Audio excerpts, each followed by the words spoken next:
আজ আমি এই ময়দা দিয়ে মজাদার একটি রেসিপি নিয়ে আসলাম, যেটা কিনা আমরা সবসময় হাতের কাছে পাই না। হ্যালো ভিউয়ার্স, আসসালামু আলাইকুম। কেমন আছেন সবাই? আশা করি সবাই অনেক ভালো আছেন। আজ আমি ১ কাপ ময়দা নিয়েছি। তার মধ্যে পরিমাণ মতো লবণ আর ১ চামচ চিনি আর সামান্য পরিমাণে তেল দিয়েছি। দেওয়ার পরে এটা আমি ভালো করে মিক্সড করে নিচ্ছি। নিয়ে এখন আমি এখানে হালকা গরম পানি দিব। দিয়ে আমি এটা ভালো করে আটাটা মথে নেব। নেওয়ার পরে আমি এটা হালকা আরেকটু তেল দিয়ে রেখে দেব কিছুক্ষণ রেস্টে। আর আজকে আমি পিৎজা বানাবো, বাসায় ঘরোয়া পদ্ধতিতে পিৎজা বানাবো। যেহেতু আমার ছেলে সবসময় পিৎজা খেতে পছন্দ করে, বার্গার খেতে পছন্দ করে। তো এখানে আমি সামান্য পরিমাণে মুরগির মাংস নিয়েছি। এখানে কোনো হাড় নেই। তার মধ্যে দিয়ে দিলাম গোলমরিচের গুঁড়া, দিয়ে দিলাম সামান্য পরিমাণে লবণ, আর দিয়ে দিলাম একটু আদা রসুন জিরে বাটা, দিয়ে দিলাম হচ্ছে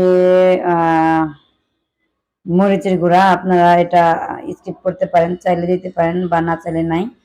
আর এখানে দিয়ে দিলাম লেবুর রস আর সামান্য পরিমাণে সয়া সস দিয়ে এখন আমি এটা ভালো করে মিক্সড করে নিব। এখানে আর কোনো কিছু কোনো মশলা অ্যাড করব না। তারপরে আমি কড়াইতে সামান্য তেলের সাথে এটা আমি সিদ্ধ বসিয়ে দিলাম। নেড়ে চেড়ে আমি এটা সিদ্ধ করে ভেজে নেব। আর আপনারা চাইলে পানি দিতেও পারেন বা নাও দিতে পারেন, যেহেতু মাংসতে পানি ছেড়ে দিবে। আর আটাটা আমি মথে রেখে দিয়েছিলাম, তো তারপরে আমি এরকম একটা স্টিলের প্লেটে নিয়ে নিলাম। নেওয়ার পরে আটাটা সুন্দর করে গোল করে আমি কাঁটা চামচের সাহায্যে এটা আমি ছিদ্র করে নিচ্ছি যেরকমভাবে। নেওয়ার পরে আমি এখন এখানে টমেটো সস দিয়ে দেব। তো এই যে টমেটো সস দেখতেই পাচ্ছেন, টমেটো সস দিয়ে আমি ভালো করে ঘুরিয়ে ঘুরিয়ে ভালো করে লাগিয়ে দেব। দেওয়ার পরে এখানে আমি চিকেনগুলো দিয়ে দেব। তো আমার চিকেনগুলো ভেজে রেখে দিয়েছিলাম, তো এখন আমি একটা একটা করে সুন্দর করে সাজিয়ে দিয়ে দিচ্ছি। আর গ্রামের বাড়িতে যেহেতু ক্যাপসিকাম পাওয়া যায় না, তাই আমি আর ক্যাপসিকাম দিতে পারলাম না।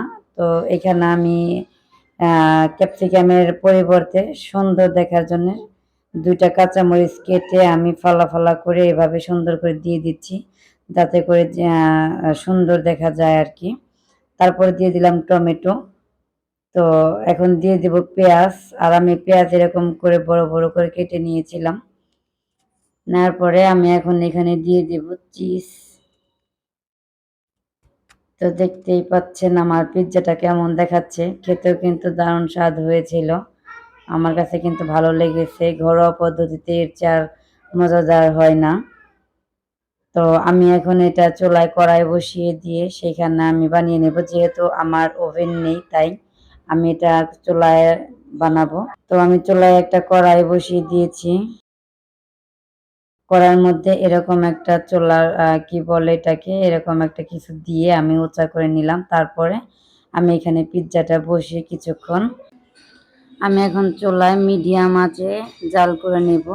তো জাল করে নেওয়ার পরে আমি এখানে কিছুক্ষণ পর এসে আপনার একটা কাঁটা চামচের দ্বারায় আমি এটা দেখব যে হয়ে গেছে কিনা। তো এভাবে আমি ডাবিয়ে দিচ্ছি পিৎজার মধ্যে কাঁটা চামচটা। দেখেন একটু কিন্তু লেগে থাকে না চামচের গায়ে, তার মানে এটা হয়ে গেছে। তো আজকের মতো ভিডিওটি এ পর্যন্ত। ভিডিওটি যদি ভালো লেগে থাকে অবশ্যই লাইক কমেন্ট শেয়ার করতে ভুলবেন না। আর ধন্যবাদ সবাইকে। ভালো থাকবেন, সুস্থ থাকবেন। আজকের মতো এ পর্যন্তই।